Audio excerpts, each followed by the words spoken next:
Business Law Pas FM bersama Dr. Ricardo Simanjuntak SH LLM.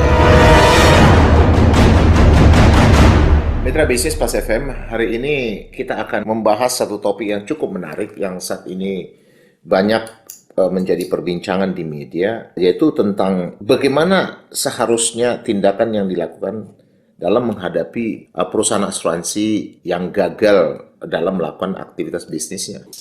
Saya melihat beberapa PKPU sekarang ini sering juga dicapai tidak lagi secara genuine karena debitur itu mampu, ya kan? Kadang-kadang itu dilakukan hanya ya udah yang penting disepakati dulu homologasi bahwa nanti kalau dia nggak mampu ya berikutnya dia akan pilot.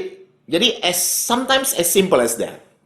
Padahal sebenarnya tidak. Jadi kewajiban seorang kurator itu bukan sekedar hanya mengumpulkan suara majority untuk orang setuju, tidak, tapi juga melihat rasio bahwa jika para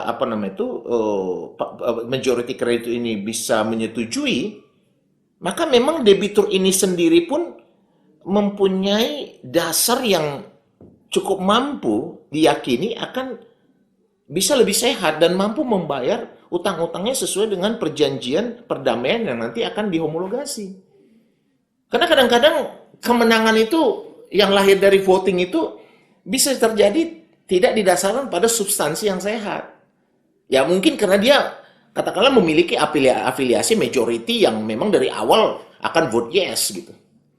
Atau dia berhadapan dengan kreditur-kreditur yang memang sudah pragmatis, yang melihat bahwa waduh, enggak, kalau dia pilot mungkin juga dia nggak dapat apapun, sehingga mau tidak mau dia akan mengatakan yes saja untuk apapun. Tapi ketika mereka katakan yes dan masuk kepada pola restrukturisasi yang diajukan tadi, itu juga kadang-kadang secara dari sisi ini tidak juga memberikan dasar yang cukup bisa diakui bahwa debitur tadi akan mampu memperbaiki dirinya.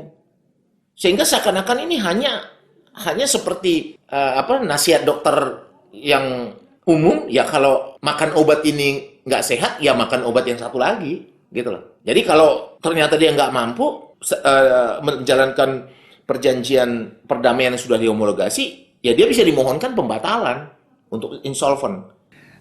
PKPU itu adalah satu proses atau hukum yang digunakan untuk menyelesaikan sengketa dari ketidakmampuan membayar utang. Ya, jadi kita nggak mengenal insolvensitas, tapi fakta dari tidak mampunya debitur membayar utang yang telah jatuh tempo dan dapat ditagih, yang menjadi dasar untuk bisa disangkakan bahwa debitur itu mengalami permasalahan keuangan. Nah, jika debitur itu memang secara pribadi telah mengakui atau dia memang menyadari tidak memiliki kemampuan untuk melunasi utangnya, bahkan akibat status insolven yang dihadapinya, tapi dia juga masih memiliki keyakinan bahwa sifat atau permasalahan keuangan yang dimilikinya itu sekedar bersifat temporer, sehingga kalau diberikan kesempatan pada debitur tersebut untuk memperbaiki kesehatan keuangannya, mungkin dia akan berada pada keadaan yang membaik dan mampu membayar utangnya dengan lebih baik gitu. Maka dia akan